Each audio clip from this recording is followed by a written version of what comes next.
This is the background for the SOP for induction. Induction means to bring something inside. So an organization is a gathering of people. We bring people together under a common banner. So we induct people from outside the organization, or we induct people from within by transferring them from one section to another. When a person is inducted, we have to assume that the person knows nothing about us. So we go through an induction manual. Induction process, not induction manual, for which we will create a manual. So the first thing is that a person from the team who's knowledgeable will explain to the newcomer about the company. We may present the profile of the company, we explain its history, and in that we will say who are the owners, how was it formed, where are we located, what kind of business we are in, who are the partners, who are the vendors, who are the means generally speaking. You don't have to be going to that specific about vendors and all that, but you say this is the type of people that we get, this is the kind of materials and services we take in, and this is what we give out generally, so they get a feel of it. What kind of turnover, if we like to mention to them how big we are, and we should also briefly touch about who our competitors are and how we are different from them. What is our USP?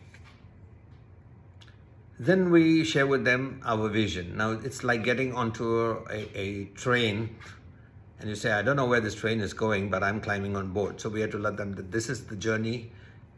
That's our vision, where we want to go when they're on board onto us on the train, where we are going, what are our values.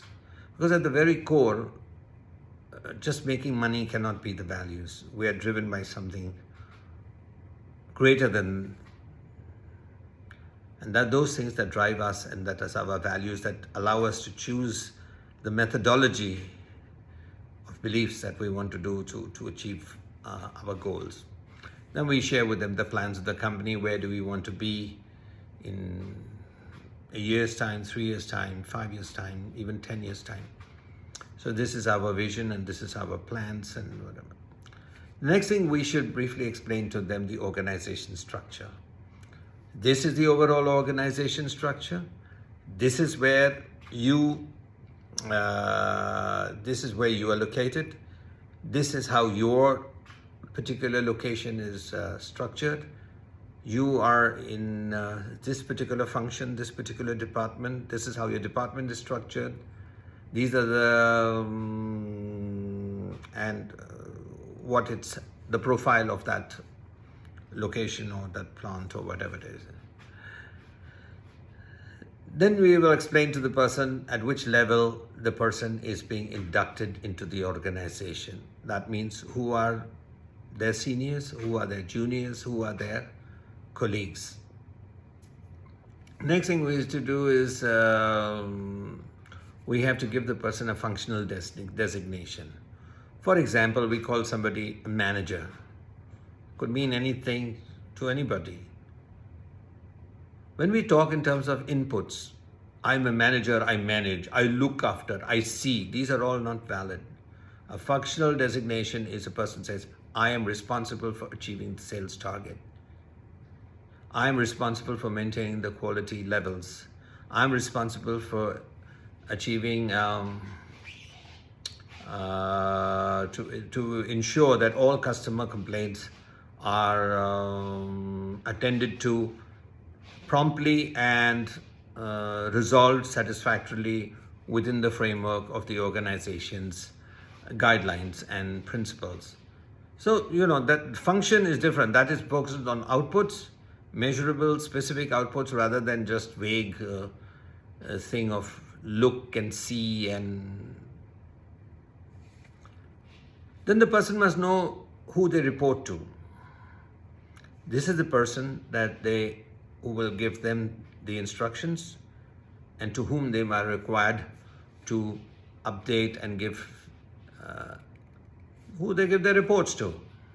What reports, how frequently they have to report, what is contained in those reports. We give them the formats, explain to them, this is it, what you are reporting to.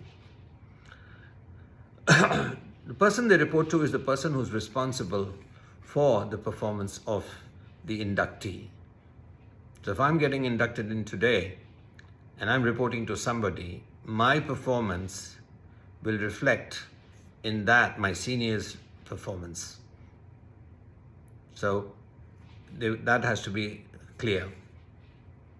Then if I'm in the middle level and I have people who are reporting to me, so I should know who are the people that are reporting to me, what are their responsibilities and outputs that they have to deliver, and these are the people for whom the inductee is responsible for ensuring, supporting that they perform. Of course, as I mentioned earlier, we have to mention the job description must be in output terms. What will you deliver? What are you responsible to deliver? It should be specific, measurable, achievable, and time-bound.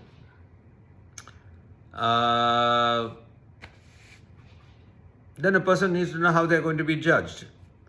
For example, in some places the pass mark is 90%. In some places the pass mark is only 40%.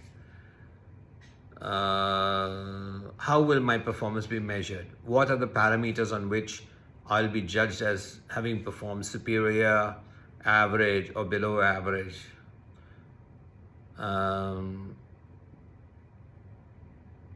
What will happen if I don't achieve those targets? What I do not if my performance is in those parameters viewed as not satisfactory? Then what happens? What are the likely consequences I might face? What has likely rewards I might get for achieving above my performance? You can't reward people for doing their job. They're being paid for it.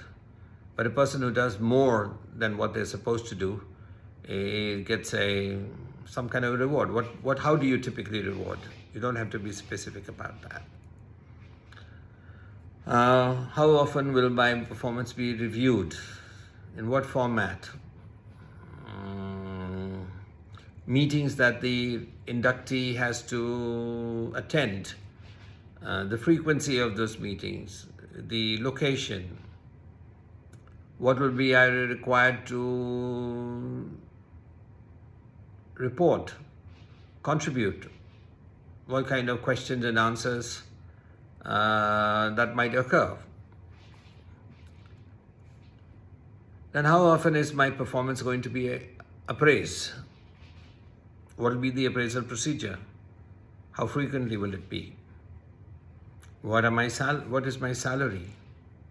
What are my benefits? Every company has certain privileges that they award or give to their employees. What is that likely to be? In places like sales and all, people get a commission. That means there's a base salary and then there's a performance-linked commission or incentive.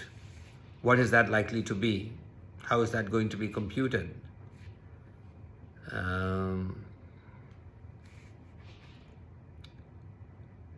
When I join this organization, what is going to be my likely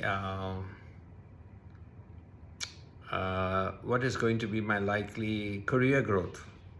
What can I look forward to? So once a person says, wow, I see a future here. If I do this, I could go here or there, and this is how I could become a better me with the help of my organization. This is what they plan for me or propose to me. So some kind of career growth, typical growth path could be. So it could be either horizontal It could be either vertical or it could be horizontal. What could be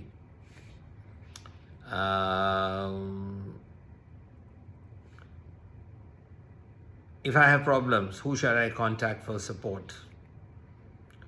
If I have any problems, who should I go to? Because sometimes when you come there, you're a total stranger, you don't know what to do.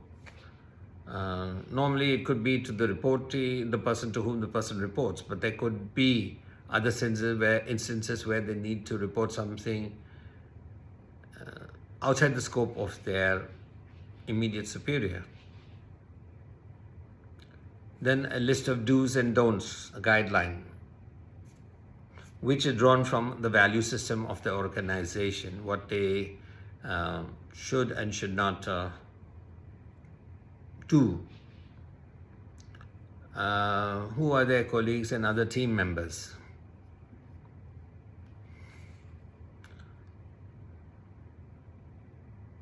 There is what kind of training programs I will have to undergo. Why? Which is something which I have not mentioned here, but it is called the ASK analysis, attitude, skills and knowledge. So every job has a particular attitude, skill and knowledge requirement, and each individual possesses a particular attitude, skill and knowledge. If the job requirements, the ask requirement is greater than what the person possesses, then this is the training gap that is needed. And we need to bring the person, inductee, over a period of time to come to that level. Preferably, we should get them at the level where we need them.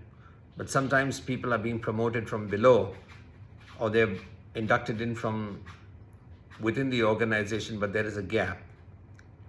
So the next step would be where, for the next promotion, what the next ask they should acquire so that they can fit in for the next job, next position that we may choose for them. What are the reports they have to be prepared? When and how the reports are likely to be reviewed. Everybody is then given something called an authority level. This is the authority can be the level of what the person can be used to.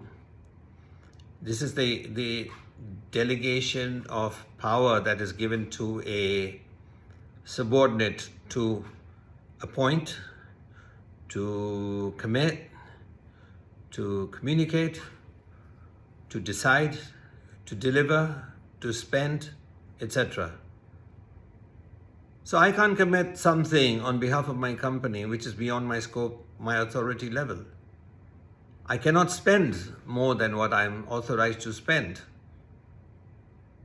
I cannot spend on areas which I'm not authorized to spend. So the authority levels is more or less granted to a subordinate to do that. Then there is grievance handling. If I have problems I would like to discuss, then who should I discuss this with? These are all the factors that should be there and in induction SOP. And